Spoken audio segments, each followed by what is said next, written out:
हिमालय किस्त नंबर 130। हीरों की नुमाइश आम लोगों के लिए नहीं थी, लेकिन दाखिले में कोई कबाहत नहीं थी। ये नुमाइश एक शानदार होटल में लगाई गई थी और आज ही इसका इफ्तिताह होने वाला था। चुनांचे मुख्तलिफ लोगों के साथ एडा डिम्पल भी वहां पहुंच गई। यहाँ उसने मिस्टर पीटर फॉक्सन को देखा, जिनका तारुफ नुमाइश के इफ्तिताह से कबल कराया गया था। पीटर फॉक्सन के करीब पहुंचने की एडा डिम्पल ने बिल्कुल कोशिश नहीं की थी। बस वो भी आम किस्म के लोगों में शामिल रही और फिर हीरो की नुमाइश का इफ्तिताह हो गया। बिलाशुबा आला पाए के हीरे इस नुमाइश में रखे गए थे। बड़ी बड़ी रियासतों के नवाब और दूसरे दौलतमंद लोग इस नुमाइश में शरीक थे और हीरो की जांच पड़ताल कर रहे थे। पुलिस का भी माकूल इंतजाम था और हर खतरे से निपटने के लिए माकूल तैयारियां की गई थी। इस मौका पर एडा डिम्पल को विक्टर मोर्ले याद आ गया। अगर वो यहाँ इस नुमाइश में शामिल होता तो अपना कारोबार भूलकर इन हीरों के उसूल के लिए कोशा हो जाता, और इस जैसे शातिर आदमी के लिए काम मुश्किल नहीं था कि वो इस नुमाइश में कोई ना कोई गड़बड़ कर डालता। लेकिन अब वो इस दुनिया में नहीं था। यूं भी एडा डिम्पल के ख्याल के मुताबिक हिंदुस्तान बेहद वसी मुल्क था। छोटी छोटी वारदातें यहाँ तो लाखों ही होती रही होगी, और कौन जानता था कि विक्टर मोर्ले जैसा शख्स जो बैनुल-अक़वामी शोहरत का मालिक था, यहाँ इतनी आसानी से कत्ल हो गया है। उसकी लाश मिली होगी एक गैर मुल्की की लाश की हैसियत से। थोड़ी सी छानबीन की गई होगी इसके बारे में, और जब ये पता चला होगा कि वो ब्रॉन्सन नामी कोई सयाह है, तो छोटी मोटी कार्रवाइयाँ करने के बाद इस सिलसिले को ख़त्म कर दिया गया होगा। और जहाँ तक उस मूर्ति चुराने का मसला था, इस सिलसिले में कुछ न कुछ कार्रवाइयाँ हुई होंगी और हो रही होंगी, लेकिन इनके असरात दहली तक नहीं पहुँच सकते थे। चुनांचे इस सिलसिले में भी एडा डिम्पल को कोई ऐसी खबर नहीं मिली थी जो काबिल तशवीश होती। बहरतौर इसने ज़हन में फैसला कर लिया था कि आज मिस्टर पीटर फॉक्सन के बारे में मुकम्मल तफसीलात मालूम की जाएंगी, और इस सिलसिले में उसने अपने आप को इन अखबारी नुमाइंदों के करीब रखा जो मिस्टर पीटर फॉक्सन के इर्द गिर्द चक्कर लगा रहे थे। उन्होंने मिस्टर पीटर फॉक्सन से मुख्तलिफ सवालात किए और पीटर फॉक्सन ने बताया कि वो किस होटल में मुकीम है। उन्होंने कहा कि अगर तफसीली गुफ्तगू करना चाहते हो तो कोई भी शख्स उनसे मिलने होटल आ सकता है। एडा डिम्पल के होठों पर एक पुरस्रासी मुस्कुराहट लिए वापस आ गई। उसका काम बन गया था। अब मसला यह था कि यहाँ इस होटल में वो दोहरी शख्सियतें किस तरह गुजारे। अगर आवारा गर्दों के मेकअप में यहाँ रहती तो उसे आवारा गर्दी समझा जाएगा। इस आला किस्म के लिबास में लोग इसे ताज्जुब से देखेंगे। अब तक ना तो उसने ये कोशिश की थी कि आम लोगों की निगाहों से बचती रहे, लेकिन ये काम उसे ज्यादा देर पर नजर नहीं आता था। इसलिए उसने बिलाखिर एक फैसला कर लिया। शहर में मौजूद सारे होटलों के बारे में मालूमात हासिल की और फिर एक आला पाए के होटल में टेलीफोन करके कमरा बुक करवा लिया। इस तरह से कुछ आसानियां फराहम हो गई। उसने एक दिन तो अपने लिए मखसूस नहीं रखा था, लेकिन दूसरे दिन जब वो नुमाइश में गई तो उसने खासी देर तक हालात पर गहरी निगाह रखी। मिस्टर पीटर फॉक्सन नुमाइश में शाम 7 बजे तक रहते थे और इसके बाद अपने होटल वापस चले जाते थे। एडना ने ये तमाम तफसीलात मालूम करने के बाद इसी दिन इनके होटल का रुख किया। वो इस मसले को ज्यादा तूल नहीं देना चाहती थी। मिस्टर पीटर फॉक्सन के बारे में मालूमात हासिल करने से फौरन ये पता चल गया कि वो कौन से कमरे में मुकीम है। एडा डिम्पल उनकी सेक्रेटरी से मिलकर उनसे मुलाकात की ख्वाहिश जाहिर की। सेक्रेटरी एक यूरोपियन लड़की थी। उसे देखकर खासी मुतासिर हुई थी। एडा डिम्पल इस वक्त एक खूबसूरत लिबास में थी और बहुत ही साफ सुथरी शख्सियत की मालिक नजर आ रही थी। उसके पास एक पेंसिल और पैड मौजूद था। आप किस सिलसिले मिस्टर पीटर फॉक्सन से मिलना चाहती हैं? सेक्रेटरी, जिसका नाम डोरथी था, उसने पूछा। मेरा नाम कैथराइन है और मैं एक यूरोपीय अखबार की नुमाइंदा हूँ। मिस्टर पीटर फॉक्सन से मेरी पहले मुलाकात हो चुकी है और मैं उनके बारे में बहुत कुछ लिख चुकी हूँ। मेरी ख्वाहिश है कि हिंदुस्तान के बारे में उनके तासुरात मालूम करूँ। डोरथी ने मिस्टर पीटर फॉक्सन से रब्ता कायम किया। थोड़ी देर के बाद मिस्टर पीटर ने उन्हें तलब कर लिया। इस वक्त मिस्टर पीटर फॉक्सन के पास 2 और अखबारी नुमाइंदे मौजूद थे, जिनमें एक लड़की और एक मर्द था। उन्होंने डिम्पल की तरफ देखा और मिस्टर पीटर फॉक्सन की तरफ रुक करते हुए बोले, जनाब आली, हम आपके बेहद शुक्रगुजार हैं कि आपने हमें बहुत सी मुफीद मालूमात से नवाजा। अब हमें इजाज़त दीजिए। दोनों खड़े हो गए। मिस्टर फॉक्सन ने इनसे मुसाफा किया और वो दोनों बाहर निकल गए। तब मिस्टर फॉक्सन मुस्कुराते वाले डिम्पल की तरफ मुतवज्जो हो गए। आप लोग बड़ी मेहनत करते हैं। मुझे तो आप लोगों की मेहनत देखकर रश्क आता है। अखबारी रिपोर्टरों की ज़िंदगी भी कितनी अजीब होती है। बेचारे पता नहीं कहाँ कहाँ मारे मारे फिरते हैं, इसलिए हमेशा इनसे ताउन करता हूँ। मैं आपको खुश आमदीद कहता हूँ मिस्टर कैथराइन। क्या मैं आपको मिस कहूँ? जी हाँ, एडा ने मुस्कुराकर कहा। मिस्टर फॉक्सन ने उसे सोफे पर बैठने का इशारा किया। एडा डिम्पल बैठ गई। जब मुझसे क्या पूछना चाहती हैं? उसने सवाल किया। मिस्टर पीटर फॉक्सन, मैं आपसे जो सवाल करूँगी वो इंतहाई निजी नौयत के होंगे। क्या मैं उम्मीद रखूँ कि यहाँ हमारी गुफ्तगू सुनने वाला और कोई नहीं है? कतई नहीं। आप बिल्कुल मुतमिन होकर मुझसे बातचीत करें। तब मैं आपको सबसे पहले ये बात ये बताऊँ कि मेरा किसी अखबार से कोई ताल्लुक नहीं। एडना डिम्पल ने पीटर फॉक्सन की आंखों में देखते हुए कहा। पीटर फॉक्सन एक लम्हे के लिए चौंक गए। क्या मतलब? मैं नहीं समझा। मतलब ये कि मैं अखबारी रिपोर्टर नहीं हूँ। फिर इनके लहजे में एक लम्हे के लिए लर्जिश पैदा हो गई। इतना दौलतमंद आदमी अपनी ज़ात के लिए मुसीबत ही बन जाता है। हर लम्हा ये खतरा कि कहीं इसके खिलाफ कोई साजिश न हो जाए। और फिर मिस्टर पीटर फॉक्सन जानते थे कि वो हीरो के बहुत बड़े ताजर हैं। इनकी आंखों में एक लम्हे के लिए उलझन के आसार उभर आए थे, लेकिन फिर उन्होंने संभल कर कहा, तो फिर आप किससे मुझसे मुलाकात करने आई हैं? गालिबन वे बात भी सोच रहे थे कि सामने बैठी हुई लड़की मालूम कर चुकी है कि इस वक्त इन लोगों की गुफ्तगू कोई नहीं सुन रहा। अगर वो ज़रा सी भी कोशिश करे तो मिस्टर फॉक्सन को नुकसान पहुंचा सकती है। दरअसल मैं आपसे विक्टर मोर्ले के बारे में बात करना चाहती हूँ। मिस्टर फॉक्सन बुरी तरह चौंक पड़े थे। उन्होंने इधर उधर देखा। विक्टर मोर्ले, ये कौन शख्स है? वो जिसने आपसे मुलाकात करने के लिए वक्त मुकर्रर किया था। मेरे इल्म में नहीं है। मुमकिन है मेरी सेक्रेटरी इससे वाकिफ हो। क्या मैं उसे तलब कर लूँ? नहीं मिस्टर फॉक्सन, सबसे पहले तो आपको ये बता दूं कि मेरी ज़ात से आपको कोई नुकसान नहीं पहुंचेगा। आप समझ लीजिए कि मिस्टर मोर्ले की दस्ते रास्त हूँ। मेरा नाम कैथराइन ही है, लेकिन बहुत कम लोग ये बात जानते हैं कि मिस्टर विक्टर मोर्ले की बीवी हूँ। क्या? पीटर फॉक्सन बदस्तूर ताज्जुब से बोले। जी हाँ, मोर्ले ने मुझे आपके बारे में तमाम तफसीलात बता चुका है। यूरोप में उसे एक ऐसी जगह जाना पड़ा जहाँ उसके अपने ख्याल में उसे इंतहाई माली मुनाफा हासिल हो सकता था, लेकिन इससे कब वो यहाँ जिस मकसद के लिए आया था उसे इंजाम दे चुका था।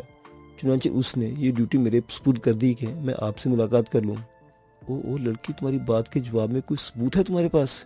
जी हाँ, विक्टर मोर्ले का नाम, मैं खुद और वो हीरे जिन्हें मैं आपके हवाले करना चाहती हूँ। पीटर फॉक्सन के चेहरे पर सनसनी के आसार फैल गए थे। वो चंद साथ कुछ सोचते रहे, फिर बोले, क्या वो हीरे तुम्हारे पास मौजूद है? जी हाँ, इस वक्त मैं उन्हें अपने सामने पेश कर सकती हूँ। एक मिनट रुक जाओ, उन्होंने कहा और उठकर दरवाजे के नज़दीक पहुंच गए। दरवाज़ा खोलकर बाहर झांका, फिर उसे अंदर से बंद कर दिया। आप बताओ, तुम क्या कह रही थी? मैंने अब तक आपसे जो कुछ कहा है वो बिल्कुल हकीकत है जनाब। ये हीरे मेरे पास महफूज हैं। एडना डिम्पल ने अपने ज़ेरी लिबास से वो थैली निकाली जिसमें हीरे मौजूद थे और फिर उसे थैली का मुंह मिस्टर पीटर फॉक्सन के सामने खोल दिया। वो खुद भी हर किस्म के खतरात मोल लेने की आदी थी और फिर ये मजहूल सी शख्सियत उसका कुछ नहीं बिगाड़ सकती थी। उसे पूरा पूरा यकीन था। पीटर फॉक्सन दर हकीकत हीरो के पुजारी थे। हीरो की चमक दमक देखकर वो सब कुछ भूल कर इसके नज़दीक आ गए। एक एक हीरे को हाथ में उठा कर देखने लगे। उनके चेहरे पर शदीद मुसर्रत के आसार थे। फिर उन्होंने पुरमुसर्रत निगाहों से एडना को देखते हुए कहा, ओ डेर कैथरीन, अब मुझे यकीन आ गया। तुम जो कह रही वो सही है। हाँ, ये वो हीरे हैं जिन पर अरसे से मेरी निगाह थी। वो सच्ची बात तो यह है कि शायद तुम्हें इस बात का इल्म ना हो कि मैंने विक्टर मोर्ले को इस मुतवज्जो किया था और मोर्ले मेरे ही ईमा पर ख़तरा मोल लेकर यहाँ आया था। इसका मकसद है उसने नहायत खूबसूरती से अपना काम अंजाम दिया। वो बिलाशुबा एक ज़हीन और बासलाहित आदमी है, लेकिन वो अचानक वापस क्यों चला गया? मैं तो नहायत बेचैनी से उसका इंतज़ार कर रहा था। मैंने आपसे अर्ज़ किया ना कि वो यूरोप में शदीद मसरूफियत के शिकार है। मैं खुद भी इसके साथ ही चली जाती, क्योंकि इसकी दस्ते रास की हैसियत से मैं उसके हर मामले में मदद करती हूँ। इन हीरों के उसूल के लिए भी मैंने उनके साथ काम किया है, लेकिन अब उसने जिम्मेदारी मेरे सुपुर्द कर दी है। इन हीरो की कीमत आपसे वसूल कर लूँ। मैं तुम्हें कीमत अदा करने को तैयार हूँ जिसका तुम तयन करो। बताओ, विक्टर मोर्ले ने इस सिलसिले में कितनी रकम का तयन किया है? जनाब अली, विक्टर मोर्ले आपका नया वाकिफकार नहीं है।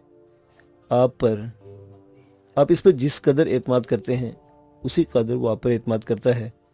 उसने मेरे सबूत से भी जिम्मेदारी की है कि हीरे आपके हाथों तक पहुंचा दूं और इनकी कीमत वसूल कर लूं। ये कीमत कितनी होगी इसका इसने कोई तयन नहीं किया। शायद कमी बेशी के बारे में वो यूरोप ही में आपसे मुलाकात करे। हाँ, कोई हर्ज नहीं, लेकिन ये कीमत तो मुकामी करेंसी में वसूल करोगी। जी हाँ, मोर्ले ने यही कहा है। कोई हर्ज नहीं, मैं बासानी तुम्हें ये करेंसी फराहम कर सकता हूँ, लेकिन इसके तुम्हें मुझे 2 दिन का वक्त देना पड़ेगा। इस दौरान तुम चाहो तो ये हीरे अपने पास रख सकती हो। कारोबारी उसूल के तहत ये मुनासिब होगा मिस्टर पीटर फॉक्सन, लेकिन मोर्ले आप पर बेहद एतमाद करता है, इसका ख्याल रखिएगा। कैसे बातें कर रही हैं तुम बेबी? तुम नहीं जानती कि मोर्ले से मेरे कैसे ताल्लुकात हैं। वैसे हैरत की बात है कि उसने अब तक मुझे अपनी बीवी के बारे में कुछ नहीं बताया था। अलबत्ता ये कहा जा सकता है कि हमने निजी मौज़ूआत पर गुफ्तगू ही नहीं की। बहरतौर, एक मिनट। पीटर फॉक्सन अपनी जगह से उठे, एक कागज़ और पेंसिल निकाल लाए और फिर वो बैठकर हिसाब किताब करने लगे। एक एक हीरे को वो देखते जा रहे थे اور اس کی قیمت کا تخمینہ لگاتے جا رہے تھے۔ پھر انہوں نے بھاری لہجے میں کہا، فی الحال میں تمہیں ان ہیرو کی قیمت 1.5 کروڑ روپے مقامی کرنسی میں پیش کر سکتا ہوں۔ اگر اس سلسلے میں کوئی اور بات ہوئی تو ہم اس کا تعین کر لیں گے۔ 1.5 کروڑ روپے کی کرنسی نوٹ تمہارے اکاؤنٹ میں جمع کرا دیے جائیں گے۔ مجھے بتاؤ تمہارا اکاؤنٹ یہاں کس بینک میں ہے؟ سوال ہی پیدا نہیں ہوتا، بھلا میں کسی بینک میں اکاؤنٹ رکھوں گی؟ بس یہ تو مولے کی ہدایت تھی جو میں نے آپ کو بتا دی۔ گویا یہ رقم تم نقد حاصل کرنا چاہتی ہو؟ جی ہاں، ایڈنا نے جواب دیا۔ تو ٹھیک ہے، میں تمہیں یہ رقم نقد ادا کر دوں گا۔ پرسوں تم مجھ سے یہ رقم لے سکتی ہو۔ پرسوں کس جگہ مسٹر پیٹر فوکسن؟ بہتر یہ ہوگا کہ تم خود ہی جگہ کا تعین کر دو، میں وہاں رقم کے ساتھ پہنچ جاؤں گا، تو پھر میں فون پر آپ کو اس سلسلے میں مبہم الفاظ میں اطلاع دے دوں گی۔ میں تمہارا منتظر رہوں گا، لیکن یہ ہیرے کیا تم بحفاظت اپنے پاس رکھ سکو گی؟ جی ہاں مسٹر فوکسن، یہ کاروباری اصول کے خلاف ہے کہ رقم کے حصول سے قبل یہ ہیرے آپ کے حوالے کر دوں۔ ہاں، میں تمہیں اس کے لیے مجبور نہیں کروں گا، پیٹر فوکسن نے جواب دیا۔ تو پھر ٹھیک ہے، میں اجازت چاہتی ہوں۔ ایڈنا تمام ہیرے دوبارہ اسی تھیلی میں بھر لیے۔ مسٹر فوکسن مطمئن نظر آ رہے تھے۔ چند لمحات کے بعد انہوں نے کہا، مجھے تشویش رہے گی کہ تم سے ہیرے ضائع نہ کر بیٹھو۔ نہیں مسٹر فوکسن، آپ مطمئن رہیے، مورلے بلا وجہ مجھ پر اعتماد نہیں کرتا، ایڈنا ڈمپل نے جواب دیا، اور مسٹر فوکسن گردن ہلانے لگے۔ اچھا میں چلتی ہوں، ایڈنا ڈمپل نے کہا۔ Okay baby. مسٹر مورلے اسے دروازے تک چھوڑنے آئے تھے۔ دروازے کے نزدیک پہنچ کر انہوں نے کہا، تم مجھے کب فون کرو گی؟ جب آپ حکم دے۔ میرا خیال ہے کل دن میں 3 بجے تم مجھے فون کر دو، کیونکہ 4 بجے مجھے نمائش میں پہنچنا ہوگا۔ ٹھیک ہے، میں 3 بجے آپ کو فون کر کے یہ بتا دوں گی کہ پرسوں کس جگہ جو آپ سے رقم وصول کرنا ہے۔ ایڈنا ڈمپل نے جواب دیا، اور پھر وہ مسٹر پیٹر فوکسن سے سلام دعا کر کے وہاں سے نکل آئی۔ اس کا دل بلیوں اچھل رہا تھا، لیکن وہ اپنے آپ کو محتاط بھی رکھ رہی تھی۔ مسٹر پیٹر فوکسن پر اعتبار بھی نہیں کیا جا سکتا تھا، چنانچہ مختلف ٹیکسیوں میں بیٹھ کر وہ مختلف سڑکوں پر سفر کرتی رہی۔ جب اسے اطمینان ہو گیا کہ اس کے تعاقب میں کوئی نہیں، تو اس نے اپنے نئے ہوٹل کا رخ کیا، جس میں اس نے نئی حیثیت سے قیام کیا۔ شیران بے شک ایک قبائلی نوجوان تھا، سادہ سی طبیعت کا مالک، لیکن باہر کی دنیا میں آنے کے بعد اس کی طبیعت سادہ نہیں رہی تھی۔ ہر چند کہ اس کی فطرت میں پہاڑوں کا غرور چھپا ہوا تھا، اپنے سامنے کسی کی حیثیت نہیں سمجھتا تھا۔ وہ کسی موقع پر جب حالات اس کے قابو سے باہر ہو جاتے تو اس کی فطرت میں وہی کیفیت ابھر آتی جسے دبانا اس کے بس کی بات نہیں تھی۔ دہلی میں داخل ہو کر اس نے نہایت ذہانت سے اپنے لیے ایک مقام بنا لیا تھا۔ یہاں سب سے پہلے کوشش کر کے اس نے اپنے لیے ایک مکان خریدا۔ مکان ایسے علاقے میں تھا جو متوسط لوگوں کا علاقہ کہلاتا ہے، لیکن اس کے باوجود مکان بہت خوبصورت تھا۔ اس نے اپنے لیے 1-2 ملازم بھی تلاش کیے، ویسے وہ اپنے آپ کو چھپانے میں مکمل طور پر کامیاب ہو گیا تھا۔ اس نے اپنے حلیے میں بھی ایسی تبدیلی کر لی تھی کہ عام لوگ اسے دیکھ کر پہچان نہیں سکتے تھے۔ گو چہرے پر میک اپ کرنے کے سلسلے میں اسے کمال حاصل نہیں تھا، لیکن پھر بھی اپنے طور پر کوشش کر کے اپنے چہرے میں نمایاں تبدیلیاں پیدا کر لی تھی، اور ایک اچھا خاصا آدمی نظر آنے لگا تھا۔ رقم اس کے پاس اس قدر تو موجود تھی کہ وہ مہینوں عیش و عشرت سے گزار سکتا تھا۔ چنانچہ یہاں قدم جمانے کے بعد اس نے باہر کی دنیا دیکھنے کا فیصلہ کیا۔ دہلی تاریخی شہر تھا، گو اس کے بارے میں شیران کو زیادہ معلومات حاصل نہیں تھی، لیکن رفتہ رفتہ اسے دہلی کے بارے میں مکمل معلومات حاصل ہو گئی۔ اس نے یہاں کے ایک علاقے کو دیکھا۔ یہ سب کچھ اس لیے بھی ضروری تھا کہ اگر کبھی خطرناک حالات سے سابقہ پڑ جائے تو وہ اپنا بچاؤ کر سکے۔ مکان وغیرہ خریدنے کی وہ زحمت نہ کرتا، لیکن کسی ہوٹل میں قیام کرنا اس کے لیے خطرناک ہو سکتا تھا، اور پھر اتنی بڑی دولت میں مکان کی تھوڑی سی قیمت نکل جاتی تو کیا حرج تھا۔ اس کے علاوہ اس نے ابھی فی الحال اپنے لیے کوئی خاص بندوبست نہیں کیا تھا۔ یہ ساری باتیں تھیں، لیکن وہ اپنی طبیعت میں وہ کیفیت اب بھی محسوس کر رہا تھا جس نے اسے بے چین کر دیا تھا۔ تنہائی کا احساس، دوستوں کی کمی اور شناساؤں کی کمی اسے بے حد محسوس ہوتی تھی۔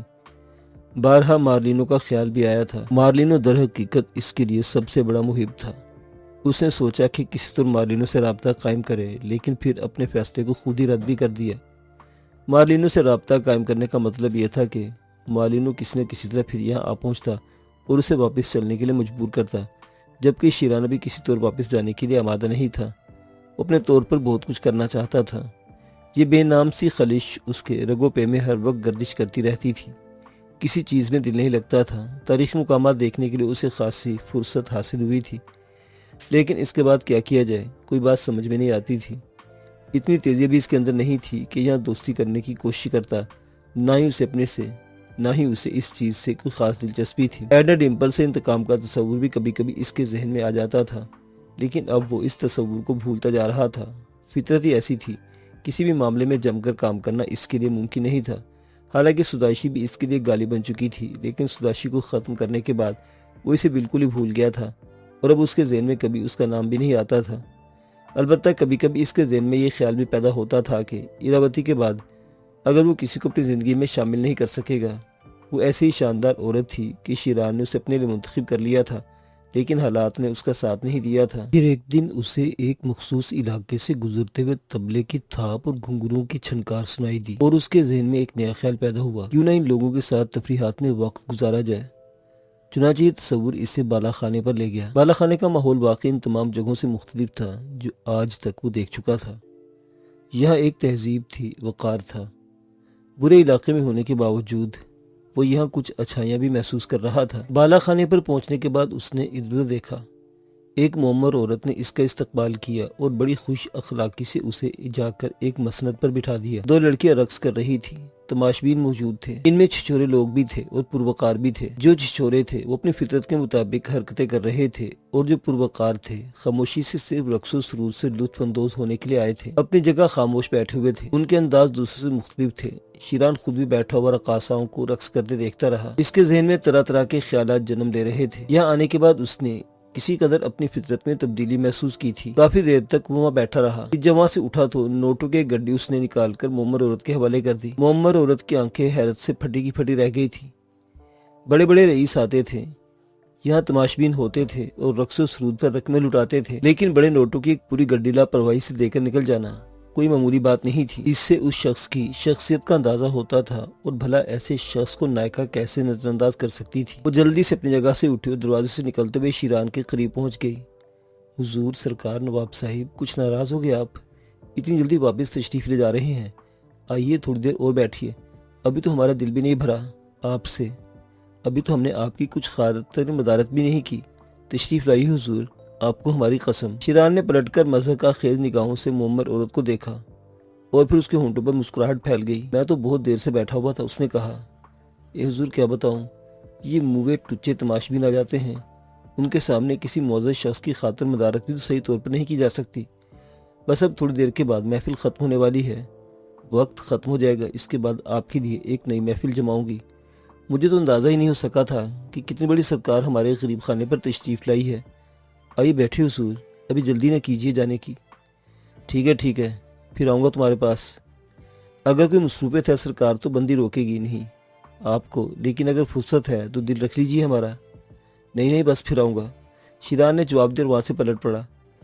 معمر عورت اسے دیکھتی رہ گئی۔ پنچھی نکل گیا تو خاصا نقصان ہو جائے گا، لیکن اب وقت گزر گیا تھا۔ پہلے ہی اگر اندازہ لگا لیتی تو ٹھیک ہوتا، خاص طور سے اہتمام کرتی اس کے لیے، لیکن بہر طور اگر تماشبین ہے تو پھر آئے گا، البتہ اسے نگاہ میں رکھنا ضروری ہے، اس نے سوچا اور واپس چلی گئی۔ شیران مسکراتا ہوا نیچے اتر آیا۔ معمر عورت کی باتیں اسے بڑی دلچسپ لگی تھیں۔ جب تک وہ وہاں بیٹھا رہا اس وقت تک معمر عورت کو کوئی خاص فکر نہیں ہوئی تھی اس کی، لیکن جو ہی نوٹوں کی گڈی دیکھی اس کی کیفیت بدل گئی۔ شیران مسکراتا ہوا پیدل چلتا رہا۔ چاروں طرف سے طبلے سارنگیوں کی آوازیں ابھر رہی تھی۔ اسے نہر وادی یاد آ گئی۔ نہر وادی کا ماحول بھی تقریباً ایسا ہی تھا، لیکن یہاں زیادہ آزادی تھی، جبکہ نہر وادی پر بے پناہ پہرے لگے ہوئے تھے۔ بہر طور دل بہلانے کے لیے کوئی جگہ بری نہیں، اس نے سوچا اور واپس اپنی قیامگاہ کی جانب چل پڑا۔